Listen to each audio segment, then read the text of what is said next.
Hi, this is Keir from Shopify. Today we're going to have a look at pages within Shopify. I'm just going to grab my theme and drop it onto Sublime Text and open up the templates folder and open up page.liquid.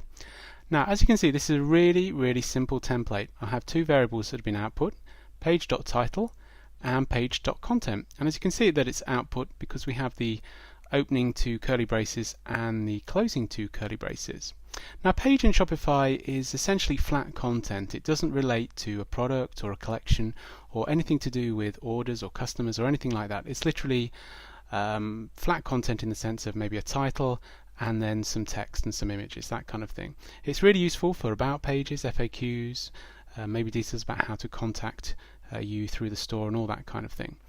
Now, as I said, really simple template. But they can be as complex as you like, and obviously they'll get rendered with your standard theme.liquid layout file as well, or a different one if you specify, of course. But let's just have a look within the admin at that particular page. Here it is. I'm just going to Pages. I go to About, and as you can see, we have a title here in this particular input. We've got our content, and we've got access to all the different formatting options like bold and italic and lists and so forth. Then just scrolling down a little bit, we have our SEO controls here, so the page title, the description, and then the handle, in this case about. That's auto generated when you create a page, but you can obviously change it should you wish. We also have some very basic visibility controls, i.e. visible or hidden. I'm just going to save those, although I haven't changed anything, and let's have a look at that in the store. And here it is. As you can see, there's my title and there's my content. Now, if I just go back to the template, you'll see that that is page title, page.title, and the content, which is page.content. Super simple. There are a couple of other variables that you have access to within this particular template. There are 6, in fact. You can actually get the ID, which is a numerical value of the page. You can get the handle. You can get the title and the content, as we've already seen. You can get the URL.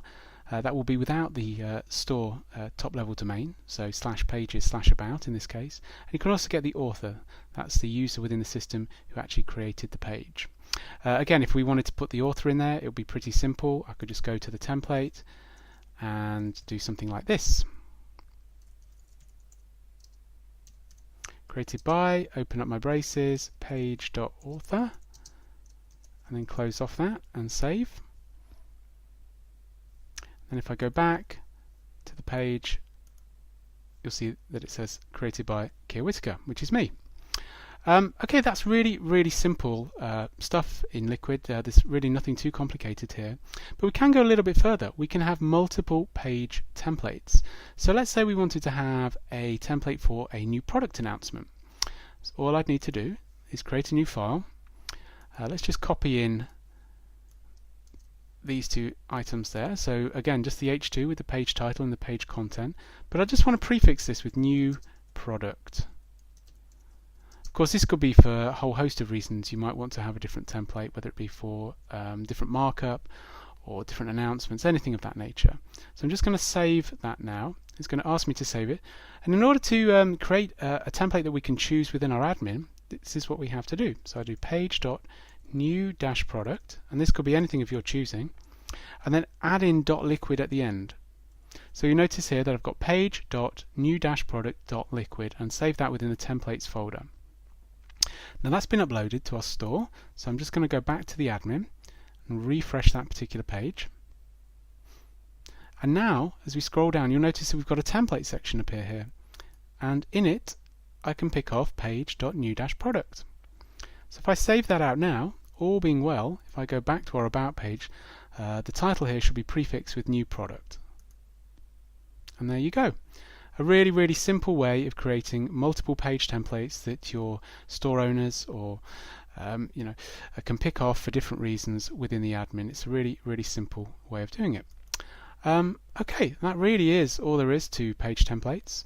Don't forget that you can find out all the variables using the cheat sheet here, and that's at cheat.markdunkley.com. And all this information is available, of course, in the documentation on the Shopify website. Okay, hopefully that's given you a good insight into pages, but if you have any questions or any problems, feel free to get in touch. You can contact me via email at keir@shopify.com or find me on Twitter, where my handle is @KeirWhitaker. Thanks a lot.